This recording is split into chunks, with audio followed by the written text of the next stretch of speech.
This is Reverend Jerry Hobby. I'm so glad to be with you today. Today is Tuesday and it is St. Patrick's Day. So It's I'm wearing, Bobby's birthday. and it's Bobby's birthday, everybody. I want everybody to know that on YouTube, you're hearing everything live. And so, yes, so we're saying happy birthday to Bobby, and we're saying happy birthday to everyone.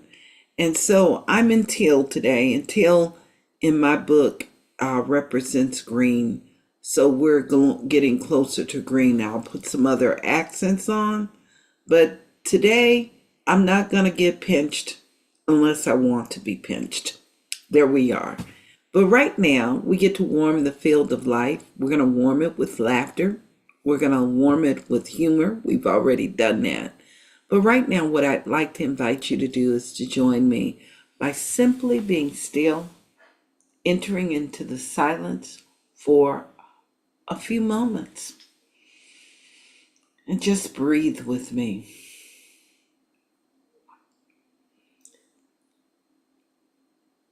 My intention today is to continue to return back to heart focused breathing.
Our reading this morning comes from 365 Days of Richard Living by Ernest Holmes and Raymond Charles Barker.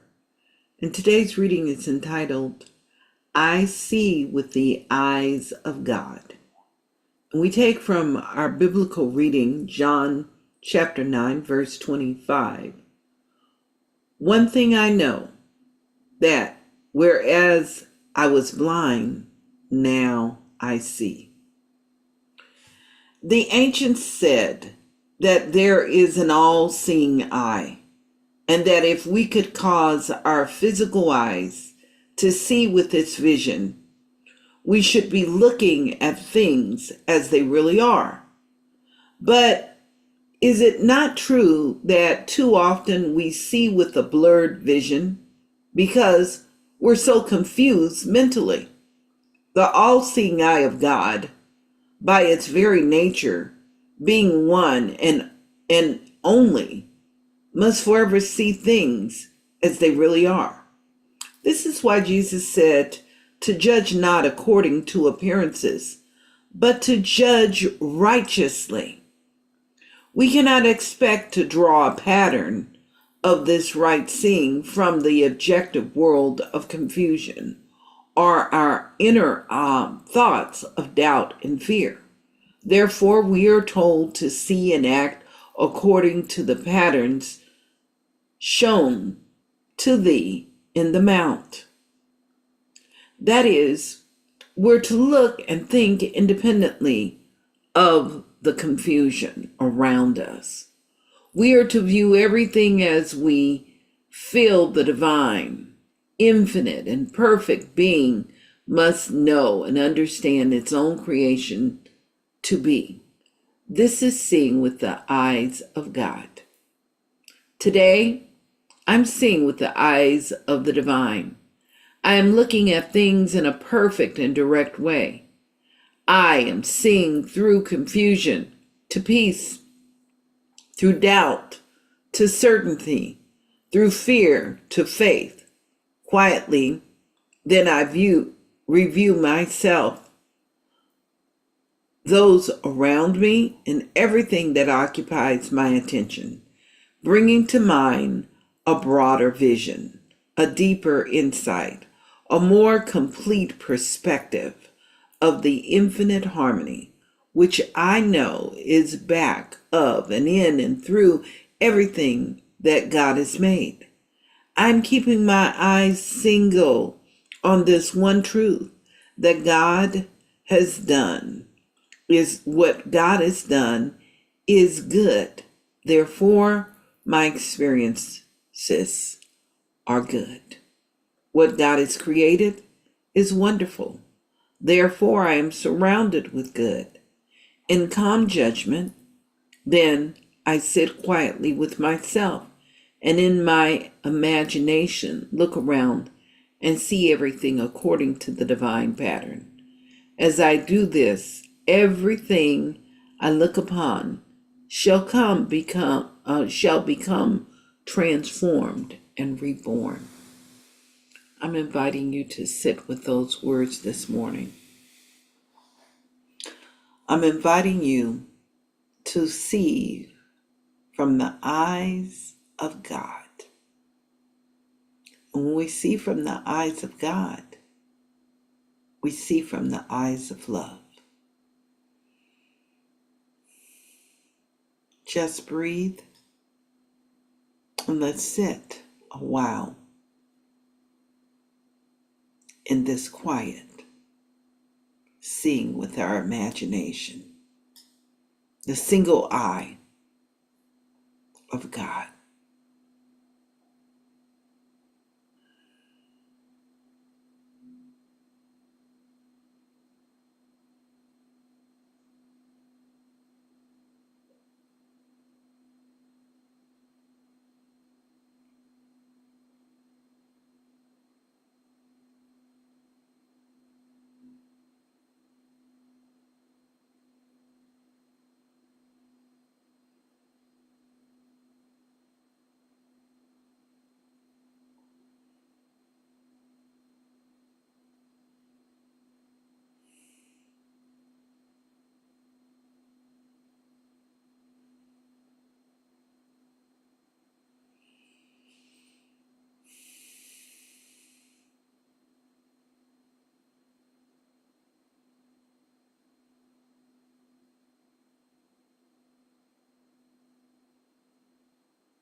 Our reading this morning comes from 365 Days of Richer Living by Ernest Holmes and Raymond Charles Barker. Today's reading is entitled, I See with the Eyes of God.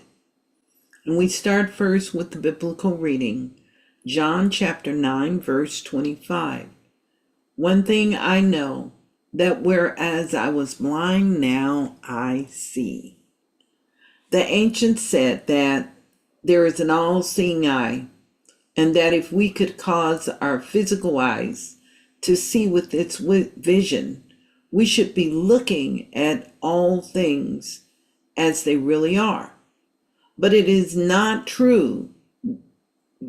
It is not true that too often we see with a blurred vision because we're so confused mentally. The all-seeing eye of God, by its very nature, being one and only, must forever see things as they really are. This is why Jesus said to judge not according to appearances, but to judge righteously. We cannot expect to draw a pattern of the right seeing from the objective world of confusion or our inner thoughts of doubt and fear.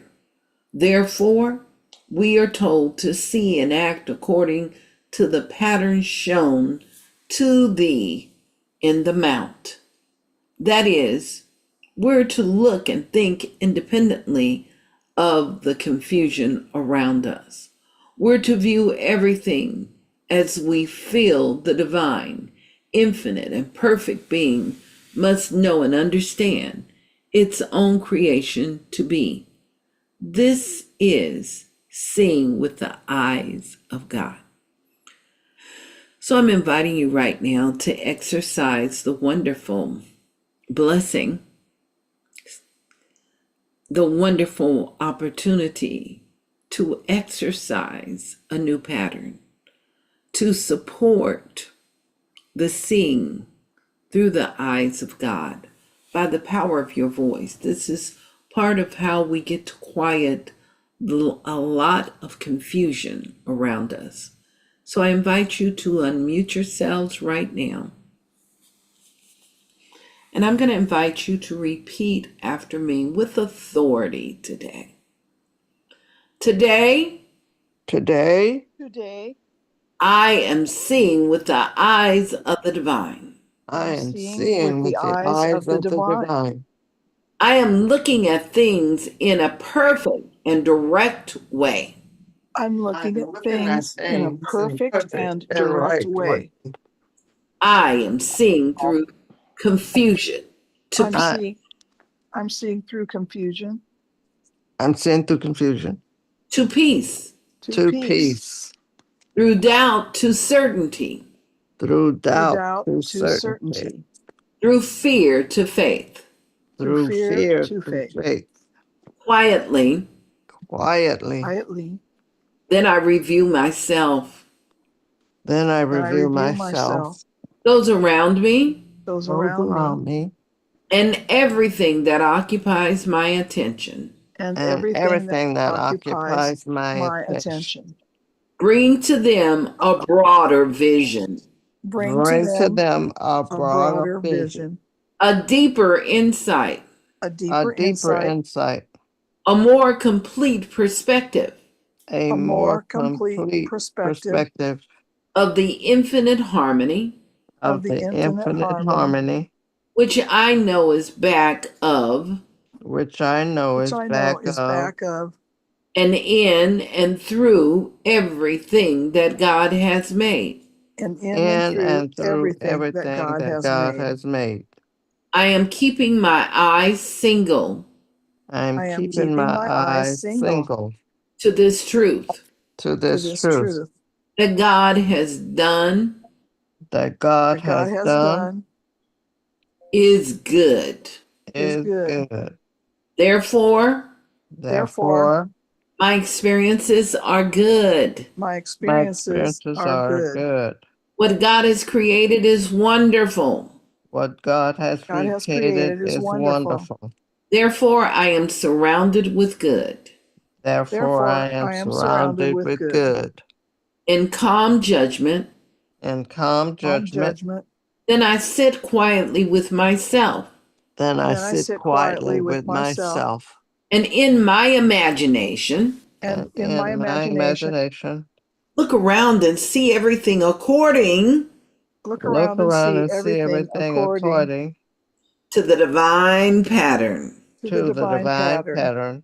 As I do this, As I do this, everything I look upon everything I look upon shall become transformed shall become transformed and reborn. and reborn. Just breathe those words in right now. Everything we look upon through our imagination shall become transformed and reborn. We simply breathe right now. And as we're breathing, we simply remember that we are created in the image and the likeness of good, of God. Knowing that God and good are synonymous, and that creative energy is enhanced by our recognition of it, our realization of it, being one with it, unified in it, and in gratitude for this divine presence fulfilling itself. So in this space right here, right now, we embrace this awareness. And as we are embracing this awareness, we simply release it. We do not hold on to it or hoard it. For we simply know is there's only one power operating, circulating, and fulfilling itself. And it operates and it fulfills and it circulates itself within this human experience. And so what I'm knowing is today is filled with the God energy, the divine essence of life, expanding and growing, breathing, illumined, and overflowing. And I know that it fulfills itself by the power of our imagination and the creative essence. So in this space, right here, right now, our imagination is filled with wonder, with awe, with joy, with life. And so we acknowledge the beauty and the perfection within our body temples, within the body of our affairs, the body of our thoughts, and the body of our emotions. We allow for this sacred wisdom to express itself. And we hear these words, if God, good, before us, then what can be against us, or who can be against us? No thing. For we know we are in partnership with life. And in this sacred partnership right here, right now, I know that this power has gone before and prepared the way, that it is vested in the wisdom of truth. So we give thanks for perfect wholeness. We're giving thanks right now for the sacred presence fulfilling itself in a myriad of ways within our lives, in our relationships, in our desires. We give thanks for it fulfilling itself and enriching itself within us, knowing that abundance and prosperity, it simply is a way of life within our personal experience. In other words, all needs are met, that there is no limitation in the presence of God, and that billionaire, trillionaire energy is so much more than the world informs us, because we are abundantly supplied. So we know the richness, the power of the infinite unfolding and expressing itself right here, right now. So by this power vested within each and every one of us today, we breathe, we acknowledge it, and we allow for this wonderful sacred acknowledgement to fulfill itself as the sacred blessing within our personal lives and within our collective lives. And it is in this space of gratitude. We simply exhale, release, and allow it to be. And we affirm. And so it is. So it is. So it is. Now it is. Now it is. Amen. Amen and Ashe. Amen. Amen and Ashe. So I'm inviting everyone to have a blessed day today. I'm inviting you to honor the presence and the light of love, and that light of love grows and expresses beyond that which we can't imagine. And so today is St. Patrick's Day. For those that are celebrating, we invite you to enjoy yourself and have the best day ever. And